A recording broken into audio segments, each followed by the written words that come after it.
Hey, welcome to Rick's Corner. Today I'd like to acknowledge Black History Month, and the way I'd like to do this is I'd like to bring up a friend of mine who's very deserving and is a legend in bodybuilding, Leroy Colbert. Now, I haven't known Leroy forever, but I've known him pretty well the past 5 years. He was the first man ever at the age of 19 to have 20-inch arms that were actually measured cold and no drugs. And the first man on Muscle and Fitness magazine, first black man to ever be on the cover of the magazine at 21.5-inch arms. This is quite a feat to make back in those days. Leroy's in his early 80s, I believe, now. He was in New York and he had a health food store and did quite well. But going way back in time, at the age of 19, Joe Weider found him and he called him the Monster. And he said he wanted to send him to the Universe contest in London. And Leroy was just like ecstatic. He said, oh my God, this is a dream come true. I'm going to work really hard toward this. And at that time, he was really into riding Harleys. And so he told Joe Weider, I'm going to ride my Harley back to New York and I'll train for the contest and I'll do really well at it. And Weider says, you know, I don't really like motorcycles, so you better be careful.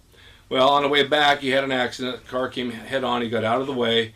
He went into a cornfield and dumped the bike, and his foot was severed from his leg. He was able to keep it together by wearing a boot and went to the hospital. And they thought that since he was so big, because back in the 50s, bodybuilding wasn't really well known, they thought he was a football player.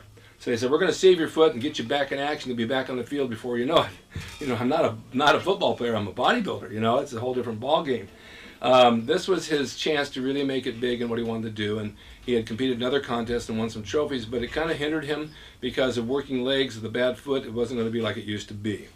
So he still trained. He opened his health food store. I believe it was in, no the exact date on it, but he had it for, I think, 46 years on the East Coast, did quite well. He's a world of knowledge. They call him a bag of wind. He calls himself a bag of wind because he loves to talk forever.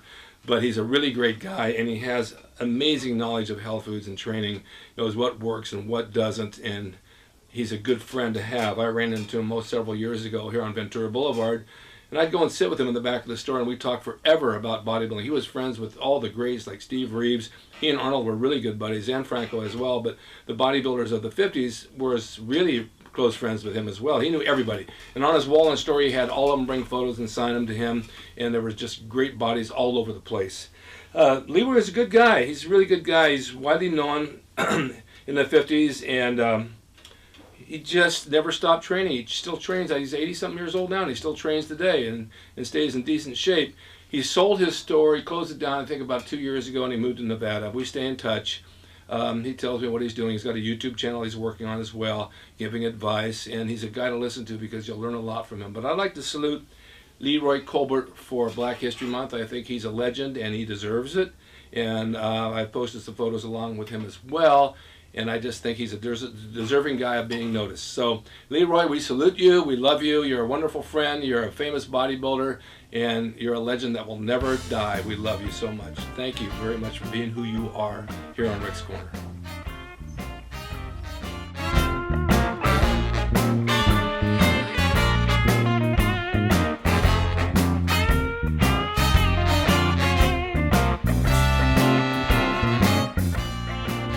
It's rickdrason.com. He is the equalizer, baby. See you next time.